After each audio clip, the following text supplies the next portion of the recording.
قرآن اسلام کا سب سے ضروری حصہ ہے۔ شاید آپ کو پتہ بھی نہیں ہوگا کہ یہ کتاب جو آپ کے گھروں میں رکھی ہوئی ہے، اس میں کتنے راز ایسے ہیں جو پوشیدہ ہیں۔ میں گارنٹی دیتا ہوں کہ آج جو کچھ بھی آپ کو بتانے والا ہوں، ان میں سے بہت کچھ آپ کو پتہ بھی نہیں ہوگا۔ مکہ کے نزدیک ایک پہاڑ ہے جسے غار حرا کہا جاتا ہے۔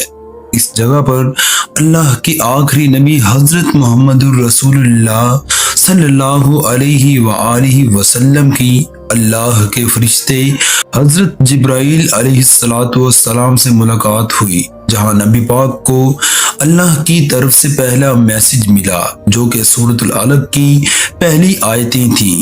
اس دن کے بعد حضرت جبرائیل آتے رہے اور اللہ کا پیغام نبی کریم تک پہنچاتے رہے۔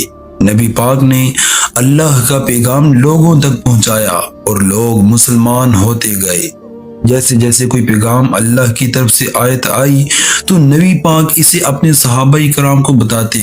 صحابہ اکرام جیسے ہی اس پیغام کو سنتے تو اسے فوراً یاد کر لیتے یا پھر کھجوروں کے پتوں اور پتھروں پر لکھ دیا کرتے تھے۔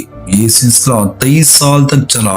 آخر 63 سال کی عمر میں نبی کریم صلی اللہ علیہ وآلہ وسلم اس دنیا فانی سے چل بسے۔ نبی پاک کے اس دنیا سے جانے کے بعد حضرت ابوبکر صدیق اسلام کے پہلے خلیفہ بنے، یعنی کہ انہیں نبی پاک کا سکسیسر چنا گیا۔ نبی پاک کے دور میں قرآن کتاب کی شکل میں نہیں تھی۔ اس وقت قرآن لوگوں کے دلوں میں تھا اور پتھروں، ہڈیوں اور پتوں پر قرآن کی آیتیں لکھی ہوئی تھیں۔ جب حضرت ابوبکر کا دور آیا تو اس وقت جنگ یمامہ ہوئی۔ یہ جنگ حضرت ابوبکر صدیق اور مسلمہ کذاب جو کہ جھوٹا تھا اور خود کو نبی کہتا تھا، ان کے درمیان ہوئی۔ جب یہ جنگ ہوئی تو اس میں 70 مسلمان ایسے شہید ہوئے جن کو قرآن زبانی یاد تھا، جن میں سے ایک صحابی حضرت ابو حذیفہ رضی اللہ تعالی عنہ تھے، جن پر نبی کریم قرآن کو لے کر بہت بھروسہ کرتے تھے۔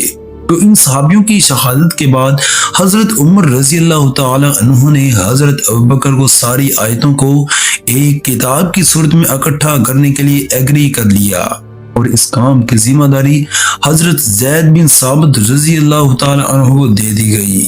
پھر حضرت عثمان خلیفہ بنے تو انہوں نے قرآن کے مجموعے کو جمع کیا تاکہ لوگ قرآن کو صحیح سے پڑھ سکیں۔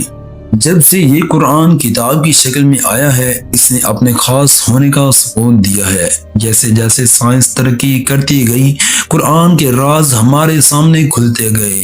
جس لینگویج میں قرآن نازل ہوا ہے، یہ عربک لٹریچر کی سب سے بہترین اور پرفیکٹ شکل ہے۔ اس کتاب کا ہر لفظ اور سینٹنس اپنے معیار پر پورا اترتا ہے۔ یہ کتاب ایک ہی سبجیکٹ کو بار بار ریپیٹ کرتی ہے اور بار بار اس کی ڈسکرپشن نئے سرے سے نکل کر آتی ہے۔ اس کے سارے الفاظ بڑی ہی خوبصورتی کے ساتھ ایک دوسرے کے ساتھ بنے ہوئے ہیں۔ اس کتاب کو آج 1400 سال ہو چکے ہیں اور آج تک اس لیول کی کتاب نہیں بنی۔ اس طرح کی کتاب انسان کے لیے لکھنا امپوسبل ہے۔ جیسے کہ اللہ نے قرآن میں سورۃ الاسراء کی آیت نمبر 88 میں بتایا ہے۔ ترجمہ: تم فرماؤ اگر آدمی اور جن سب اس بات پر متفق ہو جائیں، اس قرآن کے مانند لے آئیں تو اس کی مثل نہ لا سکیں گے، اگرچہ ان میں سے ایک دوسرے کا مددگار بھی ہو جائے۔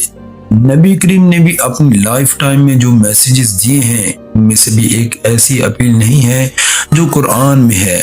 اس سے یہ پروف ہو جاتا ہے کہ قرآن نبی کریم نے اپنی طرف سے نہیں بنایا، بلکہ اللہ کی طرف سے نازل ہونے والی کتاب ہے۔